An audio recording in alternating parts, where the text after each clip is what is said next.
let's look at the examples of Jesus, because he was the model of this individual approach in evangelism. Let's consider some famous examples of his personal evangelism.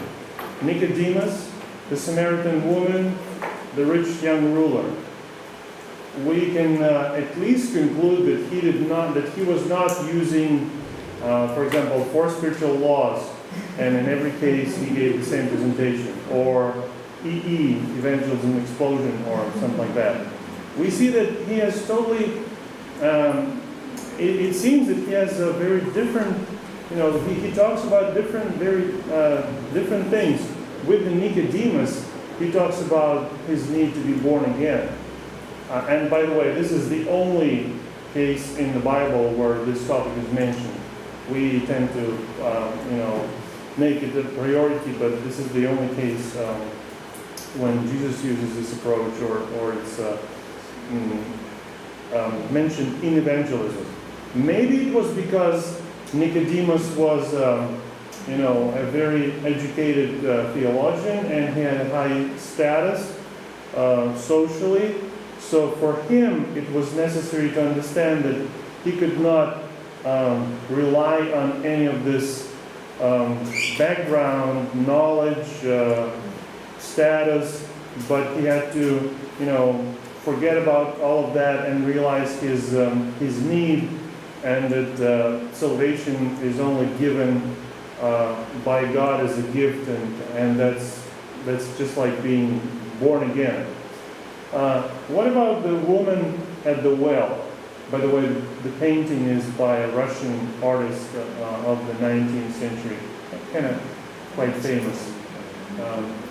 I love the picture because it's also one of the biblical counseling situations. And by the way, personal evangelism and counseling are very closely interrelated, intertwined.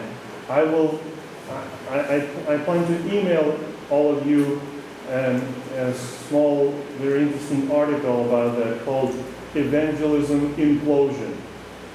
Very interesting. And it shows how counseling and personal evangelism are connected, and it shows that we oftentimes lack the deep, in evangelism, we often lack the deep approach that would touch the person's heart.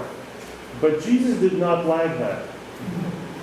He was not speaking in general terms. All people are sinners. Do you believe that? He didn't speak about sin in general. What did he do with the woman? Why did he ask her to bring her husband? And then the next question. To expose, to talk about sin, but very specifically.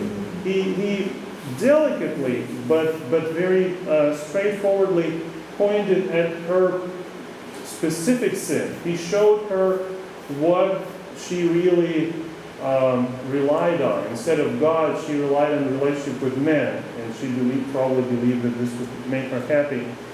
So he exposed her sin in a very straightforward way. What about the rich young ruler?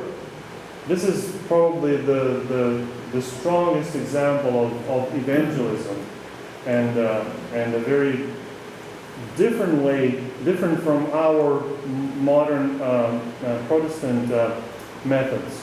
Remember that the guy came with the question, what should I do to inherit eternal life?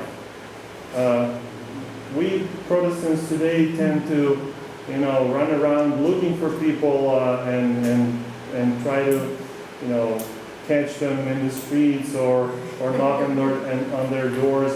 But here we have an ideal situation. The guy comes to you. Imagine if you were in the place of Jesus. The guy comes to you and asks you, what should I do to have eternal life? I suspect that probably many Protestants would say, oh, you don't have to do anything. Just believe and you will be saved. But notice that Jesus did not say that.